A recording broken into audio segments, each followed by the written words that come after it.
나병 환자들이 그 친구에게 서로 말하되 우리가 이렇게 해서는 아니 되겠도다. 오늘은 아름다운 소식이 있는 날이거늘 우리가 침묵하고 있도다. 만일 밝은 아침까지 기다리면 벌이 우리에게 미칠지니 이제 떠나 왕궁에 가서 알리자 하고 가서 성읍 문지기를 불러 그들에게 말하여 이르되 우리가 아람 진에 이르러서 보니 거기에 한 사람도 없고 사람의 소리도 없고 오직 말과 나귀만 메어 있고 장막들이 그대로 있더이다 하는지라. 그가 문지기들을 부르매 그들이 왕궁에 있는 자에게 말하니 오늘도 예배 자리에 있는 여러분들을 주님의 이름으로 축복합니다. 오늘 이 아름다운 소식을 전하는 교회라는 제목으로 함께 말씀을 나누도록 하겠습니다. 어떤 그 기독교 기관에서 설문조사를 했어요. 성도들에게 가장 듣고 싶은 설교가 뭐냐, 또 가장 부담되는 설교가 뭐냐 이렇게 질문을 했더니 여러분 같으면 어떻게 대답하겠어요? 가장 듣고 싶은 설교가 무엇이에요? 첫 번째가 이제 복에 관한 설교예요. 축복에 관한 설교. 두 번째가 위로에 관한 그런 설교였어요. 반면에 가장 듣고 싶지 않은 설교, 부담되는 설교가 뭐일 것 같습니까? 역시 센스가 참 좋으셔요. 회개 설교. 죄를 지적하면서 회개하십시오. 이런 설교 가장 사람들이 듣기 싫답니다. 회개하는 설교. 여러분은 안 그러시죠? 대답이 없으셔요. 왜? 회개하는 설교, 회개에 대한 설교 가장 사람들이 듣기 싫어한대요. 그리고 가장 부담되는 설교가 있답니다. 무슨 설교 할 것 같아요? 나집사님이 오늘 전담하셔서 정답을 말씀해 주시네요. 헌금 설교. 그리고 또 하나가 있어요. 뭘 것 같아요? 우리 아주 정답을 탁탁탁 맞춰주시니까 솔솔하게 하네요. 전도 설교예요. 헌금 설교, 전도 설교 가장 좀 듣기 싫고 부담스럽답니다. 여러분은 안 그러시죠? 우리 사랑스러운 성도님들은 안 그러실 줄 믿습니다. 대답이 좀 시원치 않은 거 보니까 한두 명은 있는 것 같아요. 그래도 제가 그 설교를 해야 되겠어요. 오늘 말씀은요, 제목에서 보여지는 것처럼 아름다운 소식을 전하는 교회, 소위 전도 설교가 되겠어요. 사실 부담이 되는 면이 있습니다만은, 그러나 사실 우리가 거룩한 부담으로 받아들여야 돼요. 코로나가 터지고 나서 작년부터 참 부끄러운 얘기지만 목사로서 이 강단에서 전도 설교를 못했어요.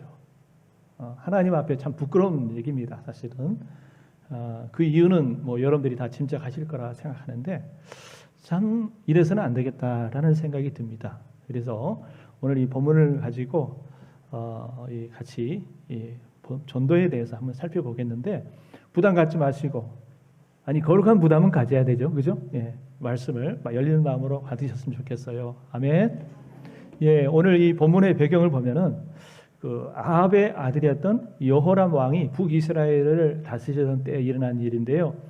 이 이스라엘의 수도 사마리아 성이 아람 나라에 의해서 아람 군사들에 의해서 포위되게 되고 그 성 안에 있던 많은 사람들이 여러분 굶주림에 죽게 되는 굶주림으로 해서 죽어가고 있었던 그런 때 일어난 일입니다. 이 아람 군대가 이 성을 포위하니까 식량 보급로가 차단될 거 아닙니까? 기간이 길어지다 보니까 이 성 안에 있던 사람들이 식량 보급이 이제 차단되니까 여러분 굶주리게 되는 거예요.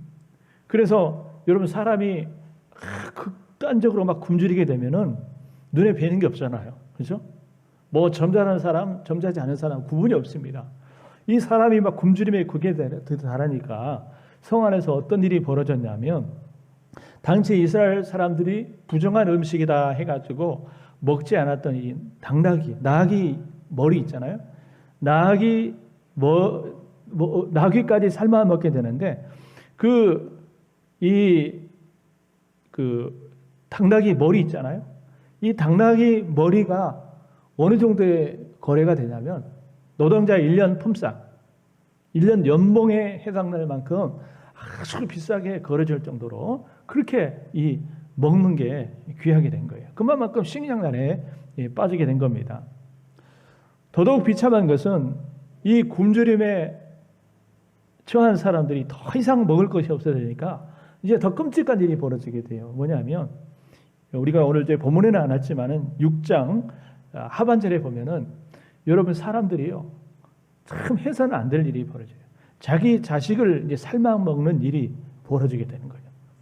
야, 참 성경에 보니까 이런 잔인한 일도 있어요. 그죠? 사람 인육이라고 그러잖아요. 어떻게 사람을 여러분 잡아먹습니까? 그래서 사람들이 야, 오늘은 내 자식을 잡아먹고 삶아먹고 내일은 네 자식 삶아먹자. 그런 상상하지 못할 끔찍한 일이 여러분 벌어지고 있는 거예요. 그게 이제 열왕기야 6장 하반절에 나와요. 이게 실제적인 사실입니다. 역사적인 사실이에요. 어떻게 그런 일이 있을 수가 있겠습니까? 아무리 배가 고파도 그렇지 오늘은 우리 자식 같이 삶아 먹고 내일은 당신 자식 같이 삶아 먹읍시다. 그런 끔찍한 일이 비극적인 일이 이 성 안에서 벌어지고 있는데 그런 상황 가운데서 오늘 가장 주목해 볼 내용이 뭐냐면 여러분 성 밖에 살고 있었던 4명의 나병 환자들, 문둥병자들입니다. 오늘 이 사람들에게 한번 초점을 맞춰봤으면 좋겠어요. 더우시면 이거 보셔도 돼요. 이 가운이 오늘 예은이도 괜찮고 집사님도 괜찮아요. 이게 가운이 겨울 가운이라서 엄청 덥습니다. 그래서 괜찮으니까 보셔도 돼요. 예. 오늘 좀 실내 공기가 덥죠? 예. 그래서 좀 가운 벗어도 괜찮습니다. 예, 괜찮아요. 여러분, 이 나병 환자들은 여러분 아시죠?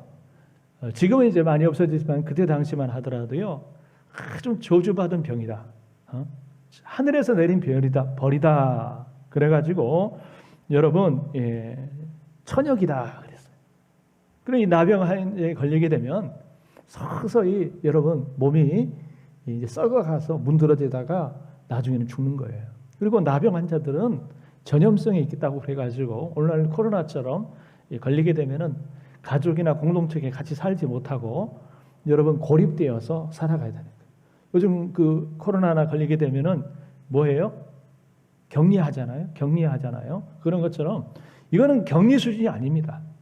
격리 수준이 아니고 완전히 이 가족이나 공동체에서 고립돼 가지고 그렇게 외롭게 또 비참하게 살다가 죽어가는 것이 바로 나병이에요. 그래서 가족들과 헤어지고 공동체에서 격리돼 가지고 그렇게 살다가 이제 죽어가는 사람들이 나병 환자들인데 이 4명의 나병 환자들이 이게 일어난 일입니다. 여러분 몸도 힘들고 또 가족과 떨어져 살아야 되기 때문에 외로움은 말할 것도 없지만 여러분 성 안에 사람들이 식량 보급이 차가돼 가지고 지금 굶주림에 죽어가고 있다면 성 밖에 있는 나병 환자들은 어떻겠어요?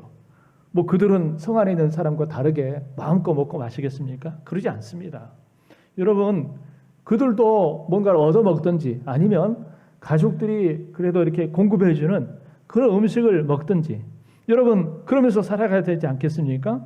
그런데 성 안에 사람들이 여러분 굶주림의 위기에 처하게 되면서 동시에 이 나병 환자들도 좀 굶어 죽게 되는 그런 상황이 벌어지게 된 거예요. 자, 이런 상황이 되니까 이 나병 환자들이요, 야, 우리 이렇게 굶어 죽을 수 없다. 이렇게 있다가는 우리도 굶어 죽게 생겼다. 가만히 있을 수 없겠다. 그래가지고 이 4명의 나병 환자들이 뜻을 모아서 결정한 게 뭐냐면, 야, 우리 저 아람 진영에 가자. 자, 봅시다. 성문 어귀에 나병 환자 4사람이 있더니 그 친구가 서로 말하되 우리가 어찌하여 여기 앉아 죽기만 기다리겠느냐. 여기 그대로 있다가 우리 죽을 수 없다. 우리 죽을 수밖에 없다. 그래서 4명이 의기투합한 게 뭐냐면 우리 여기 있지 말고 아람 진영에 가서 도움을 구하자. 비록 적군이지만 여기서 굶어 죽느니 거기 가서 한번 좀 도와려고 해보고 사실 뭐 거기서 죽으면 죽는 거고 살면 사는 거고 여기 있어는 안 되겠다. 그래가지고 여러분 죽을 각오를 하고 아람 진영을 찾아가는 거예요. 어쨌든 살아야 되기 때문에 간 거예요. 용기를 내서 찾아갔어요. 그런데 여러분 가서 보니까 어떤 일이 벌어지니까 아무도 없는 거예요. 조용하고 아무도 없는 거예요. 단지 남겨져 있는 것은 말과 나귀들, 그리고 그들이 가지고 있던 어떤 그런 진영 있잖아요. 뭐 천막, 텐트, 그리고 먹을 거, 의복들, 식량들, 이것이 그대로 남아있고 아무도 없는 거예요. 가만 보니까 누군가에게 쫓겨서 급하게 도망친 아마 흔적 같아요. 여러분, 그렇다면 도대체 이 아람 진영에 어떤 일이 벌어진 거예요? 나병 환자들도 모르고 아무도 모르지만 여러분, 밤사이에 하나님께서 역사하셨어요. 어떻게 역사하셨냐면 하나님께서 여러분 초자연적인 역사로 말미암아 이 아람 군대들 하여금 병거 소리와 말 소리와 큰 군대 소리를 듣게 한 거예요. 아람 군사들로 하여금. 이 소리를 들으니까 이 아람 군사들이 서로 말하기를, 야, 이거는 이 이스라엘 왕이 우리를 치려고 햇사람의 왕들과 애굽 왕들에게 돈을 주고 그들을 사와서 같이 연합해서 우리를 치려고 하는 것이다. 그러니 이거 우리가 가만히 있다가는 이거 꼼짝없이 죽게 됐다. 그래서 겁을 먹고 다 도망가 버린 거예요. 밤사이에 도망가 버린 거예요. 그들이 가지고 있던 모든 무기들, 옷, 실이 은금, 폐물, 나귀, 이런 것들 다 놔두고 겁을 먹고 도망가 버린 거예요. 그러니 아무것도 없는 거예요. 하나님이 역사하신 거죠. 하나님이 초자연적으로 그런 일을 벌이신 거예요. 자, 어쨌든 배후에 이런 일이 있었다는 것을 나병환자들이 알 리가 없죠. 알 턱이 없어요. 어쨌든 눈에 보이는 것은 지금 그 모습입니다. 자, 이런 상황 가운데서 이 배가 고픈 이 4명의 나병 환자들이 어떻게 하겠어요? 가장 먼저 먹을 것 먼저 찾지 않겠습니까? 여러분, 뭐 돈이 보이겠어요? 금이 보이겠어요? 가장 얻는 것은 여러분 먹을 거 아니겠습니까? 그래서 막 보니까 식량도 먹을 것들이 많아요. 그래서 막 허겁지겁 막 죽으라고 열심히 먹어대기 시작합니다. 먹고 또 먹고 그래서 이제 배가 차고 나니까 그때서야 이제 주변에 막 그들이 이제 보이기 시작하는 거예요.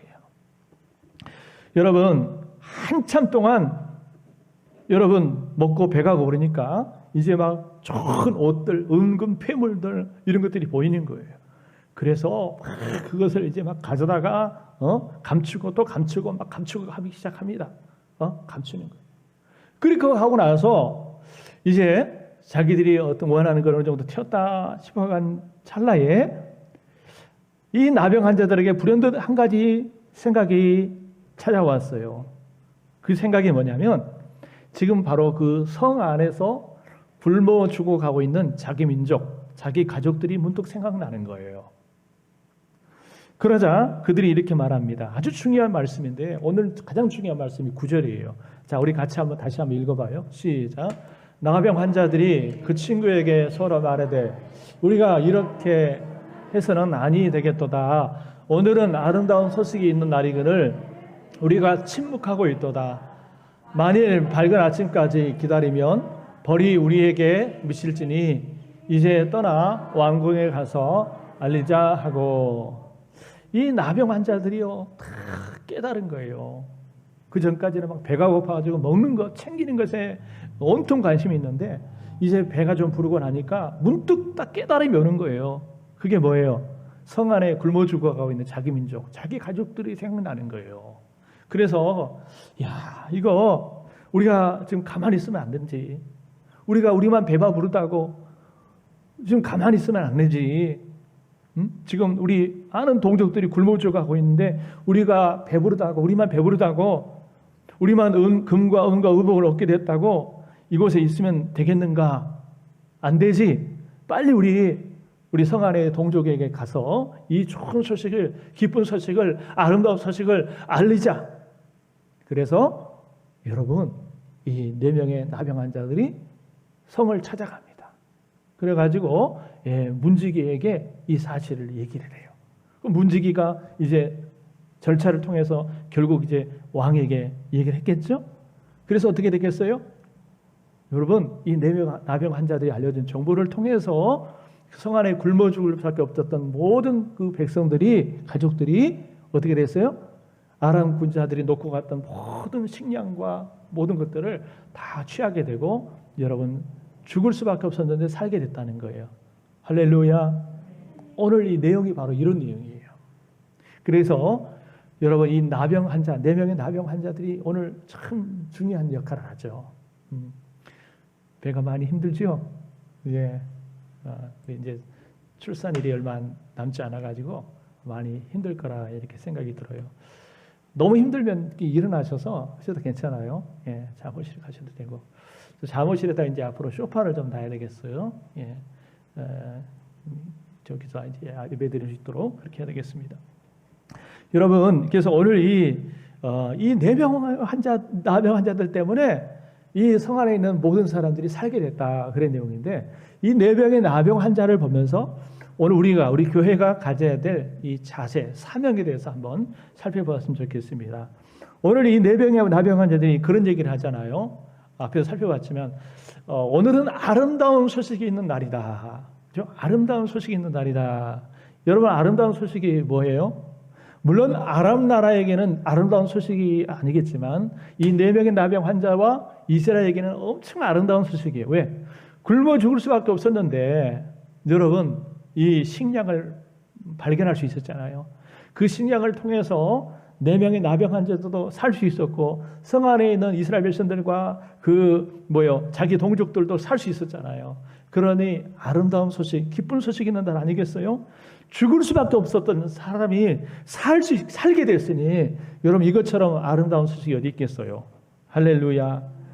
여러분, 아름다운 소식을 전함으로써 여러분, 자기 민족이 살 수가 있었다는 거예요. 그렇다면 오늘 우리 민족에게, 우리에게 가장 아름다운 소식, 기쁜 소식이 뭘까요? 우리가 세상을 살아가면서 듣고 싶은 좋은 소식, 기쁜 소식이 있어요. 여러분 개개인이 듣고 싶은 기쁜 소식이 있을 거예요. 그죠? 뭐가 있을까요? 여러분, 예를 들어서 몸이 아픈 사람이다. 몸이 정말 아픈 사람이다. 이런 사람이라면 여러분, 병원에 갔더니 진단해 봤더니 의사가 당신 병이 다 이제 완치됐습니다. 깨끗하게 됐습니다. 얼마나 기쁜 소식이에요. 아멘? 그러지 않겠습니까? 몸이 아픈 사람들에게 정말 완치됐습니다. 기쁜 소식이에요. 아이를 갖지 못한 사람에게 아이가 생겼다. 기쁜 소식이죠. 출산을 했다. 기쁜 소식이죠. 직장에 취직을 했다. 승진을 했다. 여러분, 얼마나 기쁜 소식, 좋은 소식이겠습니까? 그죠? 여러분, 요즘 같으면요, 이 코로나 시대에 가장 기쁜 소식이 뭘까요? 제가 얘기 안 해도 여러분 다 아실 거예요. 여러분, 지금 막 백신 맞고 있잖아요. 우리 교회에서도 우리 권사님 지난주에 백신 처음으로 맞았어요. 우리 교회에서는 처음으로 맞았는데, 여러분 이제 백신이 다 이제 공급되고, 또 백신을 맞았는데 후유증도 없고, 이제 면역력이 생기고, 나중에는 마스크를 다 벗게 되고, 일상을 다 회복하게 된다면 얼마나 기쁜 소식이에요. 얼마나 좋은 소식이에요. 그렇죠? 여러분, 그런 날이 빨리 오게 될 줄 믿습니다. 올해 안에 오게 될 줄 믿습니다. 얼마나 기쁜 소식입니까? 그죠? 근데 여러분, 이것과 비교할 수 없을 정도로 정말 아름다운 소식, 복된 소식, 좋은 소식이 뭐예요? 적어도 우리 예수 믿는 사람들은 이걸 알 거예요. 바로 구원의 소식. 예수 그리스도를 통한 바로 구원의 소식이야말로 온 인류에게 있어서, 우리에게 있어서 가장 아름다운 소식, 복된 소식인 줄 믿으시길 바랍니다. 여러분, 성경은 하나님을 떠난 인간의 실존에 대해서 죄와 허물로 죽었다라고 말하고 있어요. 죄와 허물로 이미 죽었다. 죽을 수밖에 없었던 게 아니라 영적으로 이미 죽었던 존재, 아무런 희망이 없었던 존재라고 하는 거예요. 죄와 허물로 죽었던 존재들이.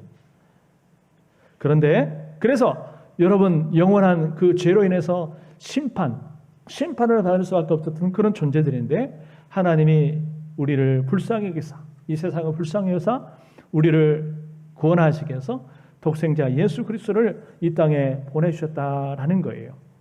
여러분, 이 예수님을 통해서 우리의 죄가 용서함받고, 우리가 여러분 지옥의 백성에서 천국의 백성, 저주의 백성에서 하나님의 백성이 되었으니, 여러분, 세상에 이보다 더 기쁜 소식, 아름다운 소식이 어디 있겠습니까? 아멘. 성경에서 여러분 이 복음을 설명해 주는 가장 중요한 구절이 있다면 여러분이 잘 아시는 이 말씀일 거예요. 요한복음 3장 16절 같이 한번 읽어봅시다. 시작. 하나님이 세상을 이처럼 사랑하사 독생자를 주셨으니 이는 저를 닮은 자마다 멸망치 않고 영생을 얻게 하려 하십니다. 아멘.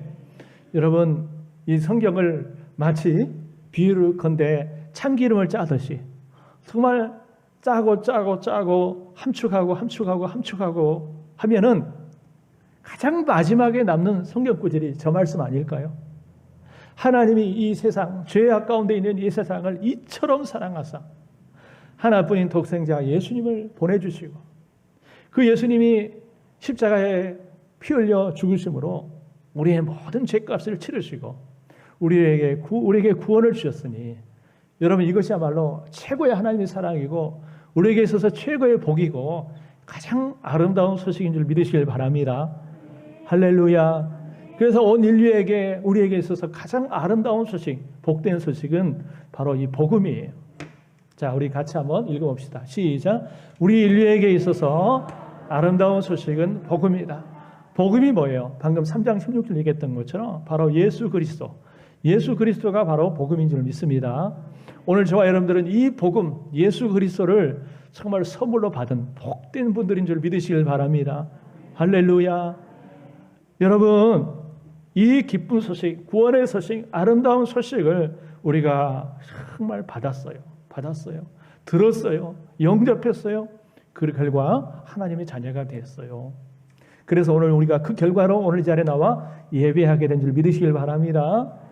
할렐루야. 우리가 구원받지 못했으면, 하나님 은혜가 아니었으면 오늘 여러분들이 예배 자리가 있지 않고 저 산내 등산 가 있든지 바다에 가 있든지 놀이공원에 가 있든지 아니면 집에서 TV를 보면서 쉬고 있을 텐데 하나님이 오늘 우리가 구원하셔서 그 은혜로 오늘 이 자리에 나와서 예배하신 줄 믿으시길 바랍니다. 그 얼마나 감사해요. 여러분, 감사함으로 예배드시길 바랍니다. 여러분, 그런데 이 복음을 내가 들었다, 영접했다, 알았다, 그래서 구원을 받았다, 여러분 그것만으로 끝입니까? 그것만으로 만족해야 될까요? 결코 그렇지 않습니다. 그것만으로 만족해서는 안 돼요.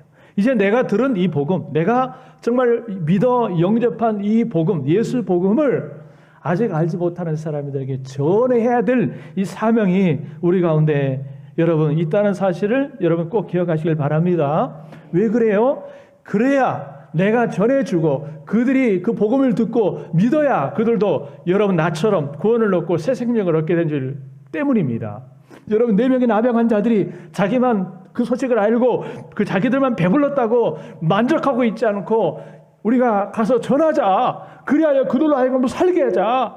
그래서 가서 전했을 때 자기 민족이 살고 자기 가족이 살았던 것처럼 내가 먼저 받은 이 복음, 내가 먼저 믿고 구원받은 것으로 만족하는 것이 아니라 전해야 된다는 거예요. 그래야 여러분 이로 인해서 살 수 있기 때문에 우리에게 이런 사명이 있다는 사실을 여러분 믿으시길 바랍니다. 할렐루야. 여러분, 오늘 이 본문에서 이 나병 환자들이 아주 큰 깨달음을 갖게 되죠. 그 깨달음이 뭐냐면 아까 우리가 9절에서도 봤지만은 우리가 이대로 있는 것이 옳지 않다라는 거예요. 그죠? 자기들끼리만 먹고 마시고 배부르고 물건을 나누고 가만히 입 다물고 침묵하고 있는 것이 결코 이건 선한 게 않다, 옳지 않다라는 것을 깨달은 거예요. 참 놀라운 깨달음이죠. 깨달음이라는 게 그렇게 중요해요. 사람이 깨달으려야 사람이 변화가 나타나요. 그저 그냥 배부르니까 우리 이적으로 만족할 것 같은데 그러지 않고 놀라운 깨달음을 얻게 되는 거예요. 우리가 이렇게 입 다물고 우리만 알고 먹고 배부른 것은 절대 가만히 있는 것은 옳지 않다, 선하지 않다, 이걸 깨달은 거예요. 그래서 그 아름다운 소식을 백성들에게, 자기 민족에게 전하잖아요. 오늘 우리가 이 4명의 나병 환자들을 보면서 우리 믿는 자들의 책임과 사명을 깨닫게 돼요. 여러분 생각해 보세요. 왜 저와 여러분들 세상에 많고 많은 사람 중에서 택하시고 먼저 부르시고 예수 믿게 하셨습니까? 나 한 사람만 예수 믿고 천국 가도록 그렇게 하셨어요? 아니에요. 먼저 믿는 자들의 사명이 있고 책임이 있다는 거예요. 할렐루야. 그게 뭐예요? 내가 너로 하여금 먼저 택하고 먼저 믿게 한 것은 너로 하여금 많은 사람들에게 이 소식을 전해서 그들로 하여금 구원받게 하고자 하는 그런 사명을 우리에게 부여하신 줄 믿으시길 바랍니다. 여러분, 저나 여러분의 모두에게 이 사명을 주셨어요. 우리 교회도 마찬가지예요. 왜 하나님이 교회 그렇게 많은데 이곳에 우리 한사람교회 세우셨을까요? 여러분, 이 사명을 감당하고자 하라고 우리 교회를 이곳에 세우지 않았을까요? 아멘?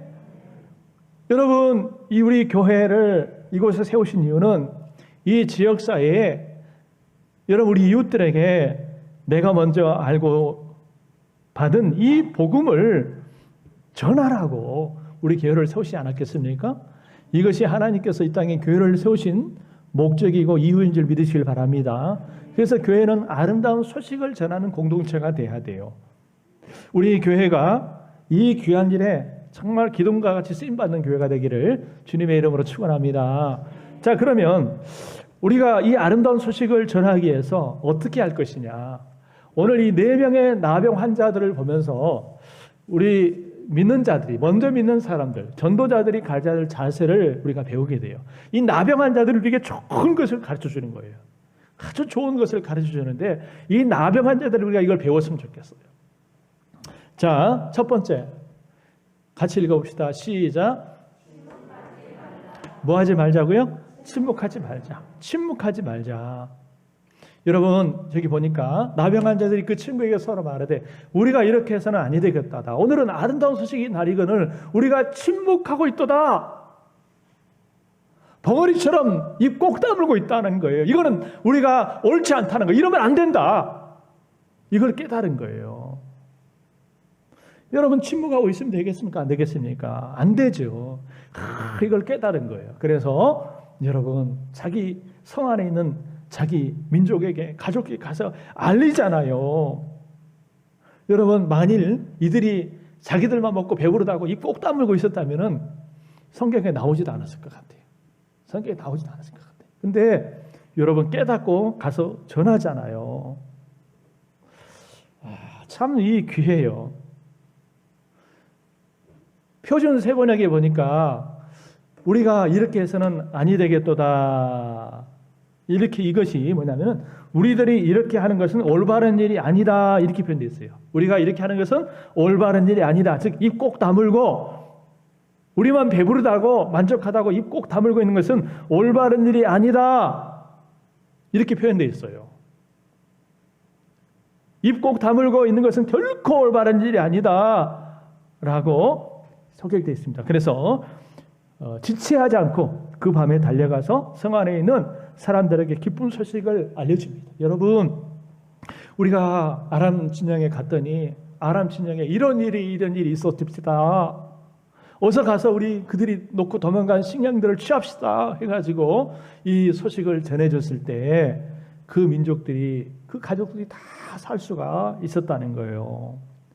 여러분, 얼마나 기쁜 소식이었겠습니까? 그들이 침묵하지 않고 입을 벌려 전함으로써 성 안에 있는 사람들에게 희망을 주었고 기쁨을 주었고 생명을 주었어요. 할렐루야. 여러분, 입을 벌려서 말해야 될 때 침묵하고 있으면 안 돼요. 여러분, 말해야 될 때는 반드시 말해야 돼요. 물론 입 다물고 있을 때는 입 다물어야지, 침묵해야 돼요. 그러나 말해야 될 때 반드시 말하고 있어야 돼요. 여러분, 내가 이렇게 살다 보니까 어떤 긴급한 일을 내가 발견했다. 길을 가고 있는데 지금 사고가 난 현장을 발견했다. 모른 채 하고 지나가면 되겠어요? 내가 어떤 데 신고를 해야 될 거 아닙니까? 급하게. 내가 살고 있는데 옆집에 불이 난 걸 발견했어요. 가만히 있으면 되겠습니까? 다급하게 큰 소리로 불이야 외치고 소방서에다가 신고를 해야 하고 입을 벌려서 얘기해야 될 거 아닙니까? 그래야 그들이 살 거 아니겠습니까? 내가 정말 외쳐야 될 때 입을 꼭 다물고 벙어리처럼 있는 것은 범죄가 되는 거예요. 방관죄가 되는 거예요. 오늘 시대가 그런 시대가 되고 말았어요. 여러분, 좋은 소식이 있을 때, 또 긴급하고 위급한 소식일 때는 절대로 잠잠하지 안 돼요. 입을 꼭 다물고 벙어리처럼 돼서는 안 돼요. 외쳐야 돼요. 할렐루야. 외쳐야 돼요. 여러분, 성경에 보니까 이런 말씀이 있어요. 마태복음 10장 같이 읽어봅니다. 시작. 누구든지 사람 앞에서 나를 시인하면 나도 하늘에 계신 내 아버지 앞에서 그를 시인할 것이요 누구든지 사람 앞에서 나를 부인하면 나도 하늘에 계신 내 아버지 앞에서 그를 부인하리라. 쉽게 말하면 그거예요. 내가 지금 예수 믿는 사람이고 목사, 장로, 권사, 집사고 성도인데 밖에 나가가지고 직장에서 학교에서 이웃 사람과 관계에서 내가 예수 안 믿는 사람처럼 교회 안 다니는 사람처럼 그냥 티도 안 내고 그냥 예수 예자도 안 끝내고 교회 교자도 안 꺼내고 그냥 입 다물고 그냥 그렇게 살아가면 이거는 예수님을 부인하는 것이고 이렇게 예수님을 부인하면 나도 하나님 앞에서 너희들을 모른다. 부인하리라. 무서운 말이에요. 무서운 말. 우리가 여러분 시인한다는 것은 어떤 상황 가운데서 입을 벌려서 예수가 나의 구주가 되시고 우리의 구원자가 되시는 것을 그리고 내가 그 예수님을 믿는다는 것을 고백하는 거거든요. 공적으로 고백하는 거거든요. 근데 이걸 내가 부끄러워서 창피해가지고 벙어리처럼 입이 꼭 다물고 있는 것은 여러분 예수님을 부인하는 거라는 거예요. 내가 말로 나 예수님 부인해 안 믿어 이것만이 부인이 아니라 여러분 입을 꼭 다물고 벙어리처럼 자신의 정체를 숨기는 것도 예수님을 부인하는 것이라는 거예요. 무서운 말입니다. 사실은요. 여러분 우리는 부끄러워서 숨기는 자들이 되게 아니라 내가 믿는 예수, 내가 믿는 복음을 정말 자랑할 수 있는 여러분 되시길 바랍니다. 그래서 사도 바울이 이렇게 얘기했잖아요. 로마서 1장 16절 같이 읽어봅시다. 시작. 내가 복음을 부끄러워하지 아니하노니 이 복음은 모든 믿는 자에게 구원을 주시는 하나님의 능력이 됨이라. 먼저는 유대인에게요 그리고 헬라인에게로다. 아멘. 여러분 내가 믿는 복음을 부끄러워하지 말고 창피하지 말고 여러분 자랑스럽게 생각하시고 여러분 여러 주변 사람들에게 여러분 전하는 우리가 되길 바랍니다. 벙어리처럼 침묵하지 말라는 거예요. 이건 결코 옳은 게 아니라는 거예요. 혹시 내가 그런 가운데 있다면 우리가 정말 회개하고 반성하고 이제 정말 책임감을 느껴야 돼요. 여러분 자 그런 이야기가 있어요. 여러분도 이제 들어보셨을 거라 생각하는데 그 사랑의 교회를 다니는 조운파 집사님이라는 분이 있는데 이분이 그 유명한 옥경이와 칠갑산이라는 노래를 이제 불렀어요. 젊은 사람들 잘 모를 텐데, 자, 이 사람이 유명한 작곡가예요. 근데 또한 지금은 이제 크리스찬이에요. 근데 이 사람이 처음부터 예수 믿었던 건 아니고 전도를 받아서 예수를 믿게 되었다고 그래요. 그리고 그 예수 믿고 이제 은혜 받고 나니까 누구보다도 열심히 전도하는 사람으로 변화됐다고 그래요. 그러면 이분이 어떻게 교회를 나가게 됐는가?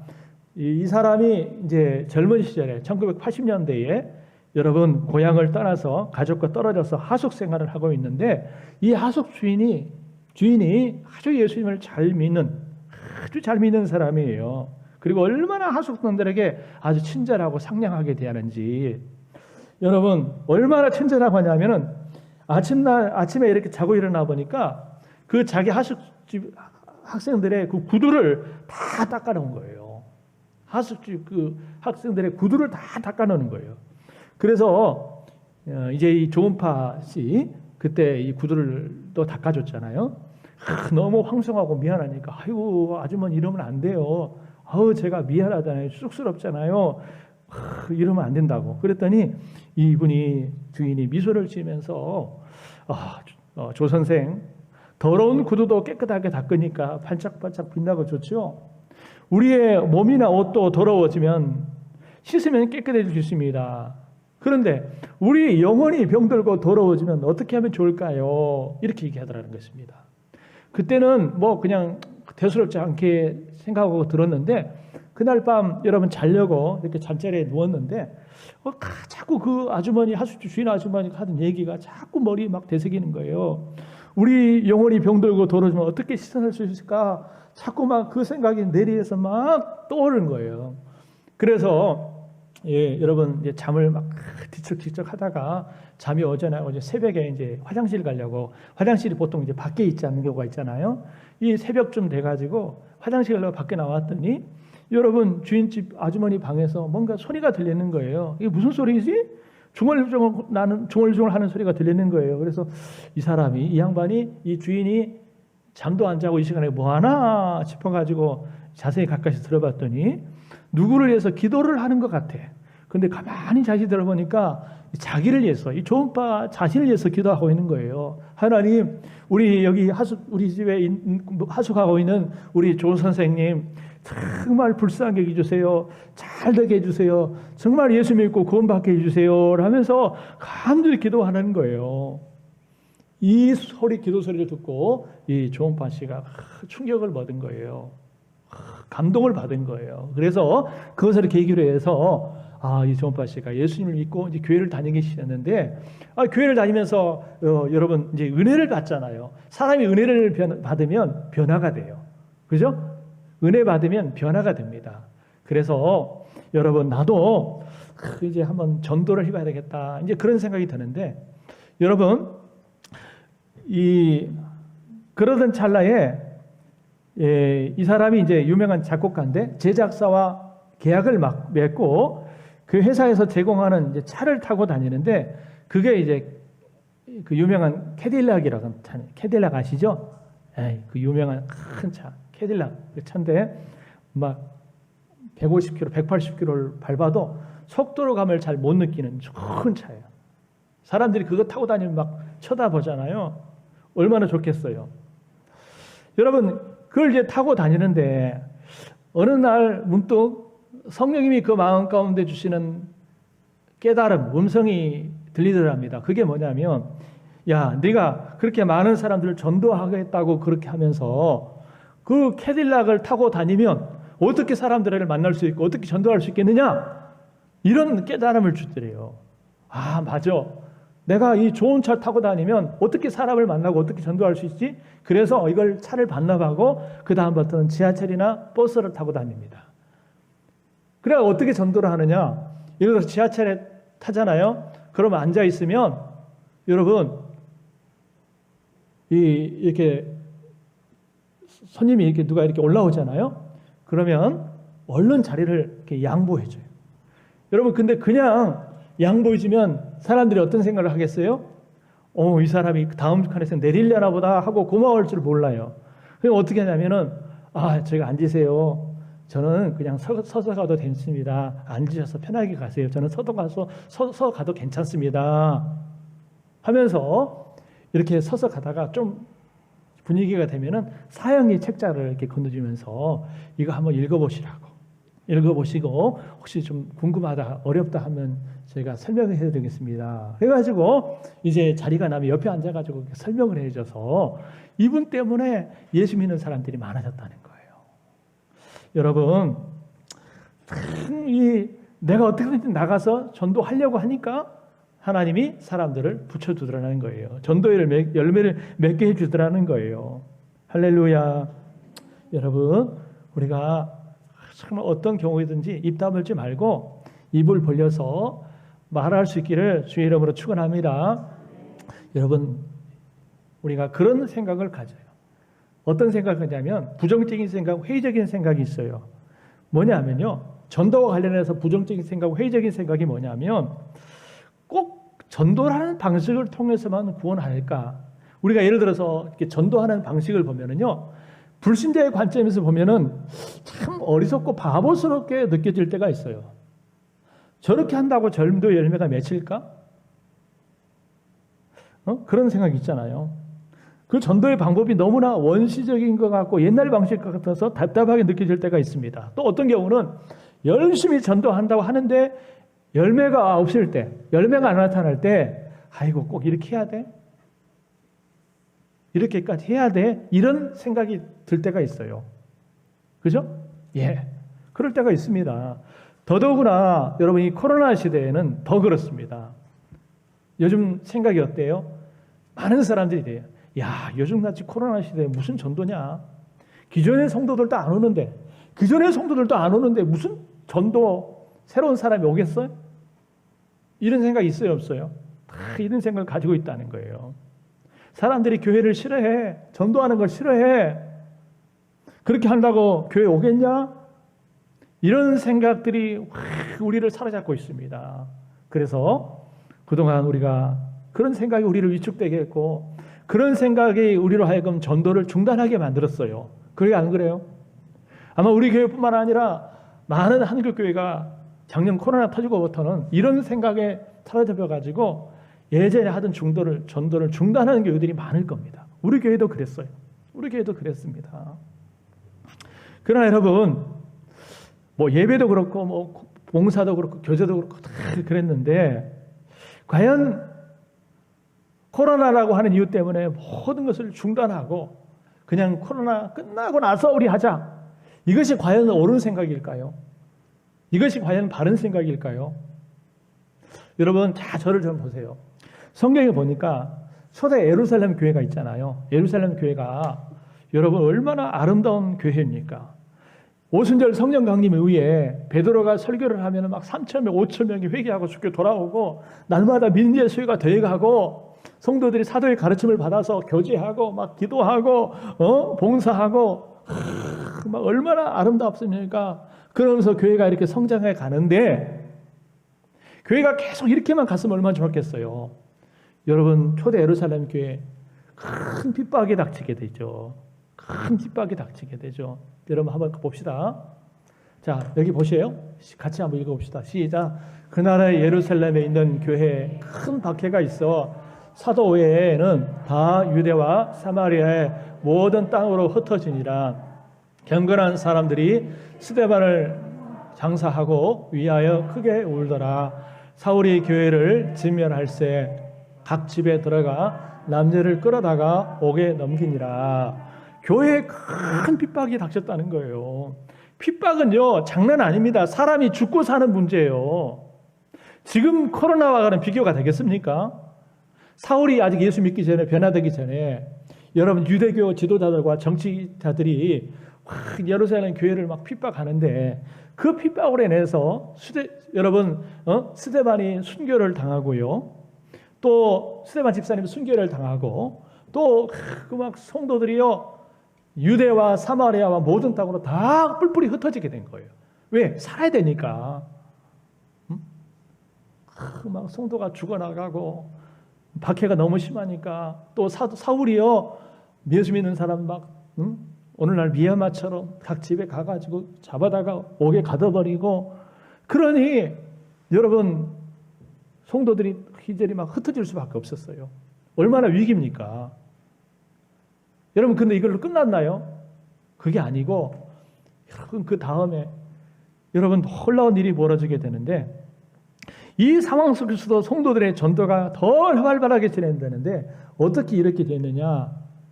여러분 사도행전 8장 4절에 답이 나와 있어요. 같이 읽어봅시다. 시작. 그날에 흩어진 사람들이 돌아다니며 복음의 말씀을 전할세. 핍박 때문에 자기 교회를 떠나 고향을 떠나 멀리 흩어진 사람들이 정말 입 꼭 다물고 야 우리 숨어서 지내자 이게 아니라 흩어진 사람들이 오히려 두루두루 다니면서 복음의 말씀을 전했다는 거예요. 할렐루야, 할렐루야. 핍박 때문에 우리 입 꼭 다물고 숨어 지내자. 이 핍박이 끝나기만을 기다리자. 그 후에 전도하자. 그게 아니라 핍박 가운데서도 흩어져서 복음을 전할세 허다한 사람들이 믿고 돌아왔다라는 거예요. 할렐루야. 얼마나 놀라운 일입니까? 여러분 박해 때문에 핍박 때문에 흩어졌고 이 박해 때문에 복음이 더 널리 전파됐어요. 예수님이 부활하시고 승천하면서 여러분 뭐라고 말씀했어요? 너희가 여러분 권능을 받고 예루살렘과 온 유대와 사마리아와 땅끝까지 이르러 내 증인이 되어라 하리라. 이 말씀이 놀랍게도 핍박 때문에 이루어진 거예요. 핍박이 없었다면 이 사람들은 그냥 우리끼리 좋다 이대로가 좋다 하고 있었을 거예요. 근데 핍박이 닥치니까 흩어지게 됐고 흩어져서 전도하니까 놀라운 이 말씀이 이루어지는 거예요. 핍박 때문에 전도를 못한 게 아니라 핍박 때문에 더 활발히 복음이 전했다는 거예요. 여기서 우리가 답을 찾을 수 있잖아요. 코로나 때문에 아무것도 할 수 없어. 코로나 때문에 전도 못해. 코로나 끝나거나 하자. 이렇게 우리가 말할 수 있지만 여러분 생각해 보세요. 언제 우리가 전도가 쉬었던 적이 어디 있겠어요? 그러면 지금 오지 않았던 사람이 코로나 끝나면 기다렸던 듯이 교회로 달려오겠습니까? 열린 마음으로 여러분 받겠습니까? 그러지 않아요. 전도가 어려운 것은 코로나 전이나 지금이나 다 똑같아요. 코로나 끝나도 여전히 같을 겁니다. 그러므로 지금은 포스트 코로나 시대가 아니에요. 코로나 끝나면 내가 하겠다가 아니라 위드 코로나 시대. 코로나 속에서 우리가 최대한 방역수칙을 지켜가면서 지혜를 구하면서 코로나 속에서 여러분 예배하고 모이고 봉사하고 전도해야 되는 거예요. 여러분 이것이 주님의 뜻인 줄 믿으시길 바랍니다. 사실 오늘 두 파트를 준비했는데 한 파트만 하겠는데 우리가 지금 이제 어려운 가운데서도 우리가 전도를 좀 하는데 사진을 하나 준비했어요. 이번 주부터 5월 31일부터 이제 우리가 우방아이실 입주 전도를 했는데 자 사진을 여기 봅시다. 간단하게 제가 준비할게요. 이거는 이제 로비에서 그 마스크에다가 스티커를 붙이고 또 방역 관련한 이 소개지를 붙이는 이게 장면이고 우방아이실 입주 지원 세탁 가면은 이렇게 사람들이 계속 출입을 하게 되는데 그것 앞에서 이렇게 복음을 전도지를 방역 마스크 KF94 마스크를 전하고 있습니다. 우리 집사님이 수술하고 다리가 아파도 지금 계속 막 매일같이 나와서 하고 있는데요. 이거는 어제 토요일 날 했던 건데 가운데 잘 안 보이실 것 같아서 나 집사님입니다. 자, 이게 이제 전도하는 것이고 이번 주부터 계속 할 건데 여러분 뭐 결과는 우리가 하나님께 맡기는 거예요. 그냥 우리가 할 일만 최선을 다하면 됩니다. 우리가 3개월 동안 계속 할 거예요. 떼약볕이 쪄도 할 겁니다. 그래서 할 건데 우리가 열매만 구하면은 여러분 낙심하기 쉽습니다. 그러나 그냥 결과는 하나님께 맡기고 우리가 할 수 있는 한 그냥 입 다물고 그냥 가만히 안 하고 있는 것보다는 뭐라도 해보는 게 하나님 기뻐하지 않겠어요? 되든 안 되든 어떻게든 해보는 게 하나님 기뻐하지 않겠습니까? 해야 된다는 거예요. 뭐라도 해봐야 돼요. 제가요 여기 일주일 동안 이렇게 하다 보니까 그 똑같이 우리 옆에 서서 우유를 파는 아저씨가 있어요. 나 이분 보고 참 감동을 많이 받았어요. 자, 이 사람 나이가 좀 있는 사람인데 우리와 똑같이 이렇게 우유를 이거죠? 캐리에다가 끌고 다니면서 우유를 파는 분인데 이분이 그 머리에다가 이제 풍선으로 토끼 같은 이거 해가지고 이렇게 우유를 팔면서 풍선 있잖아요. 이거 풍선으로 막 토끼도 만들고 여러 가지 만들어가지고 아이들이나 애기 엄마들이 지나가면 다가가서 이 풍선을 이렇게 만들어주면서 우유를 홍보하고 하는 사람인데 아주 열정적이에요. 아주 열정적이고 아주 확신을 차서 자기가 파는 우유에 대해서 아주 확신을 가지고 자신감을 가지고 막 홍보하는데 얼마나 열정적이 하는지 몰라요. 제가 보니까. 그리고 또 어느 날은 늦은 시간에 제가 그 놀이터를 한번 나가봤는데 그 늦은 시간에도 놀이터에 남아가지고 놀이터에서 놀고 있는 애기 엄마들한테도 막 하더라고요. 열정적이. 그래서 내가 어제는 사진 찍어 왔다니까. 우리 성도들 좀 보여드리려고. 왜 이렇게 하는 거예요? 자기 생계를 위해서 돈 벌려고 하는 거 아니겠습니까? 그죠? 여러분 우리가 전하는 복음 있잖아요. 여러분 그거 단지 그냥 우리 돈 벌려고 하는 거 아니잖아요. 뭐 하려고 그래요? 그 영혼을 살리기 위해서 하는 거 아니겠습니까? 아멘? 여러분 생명을 살리고자 하는 아주 중요한 일이에요. 그래서 우리가 정말 이 사명감과 책임감을 가지고 확신을 가지고 여러분 잠잠하지 말고 입을 벌려서 여러분 담대히 전하는 여러분 되시기를 간절히 바랍니다. 할렐루야.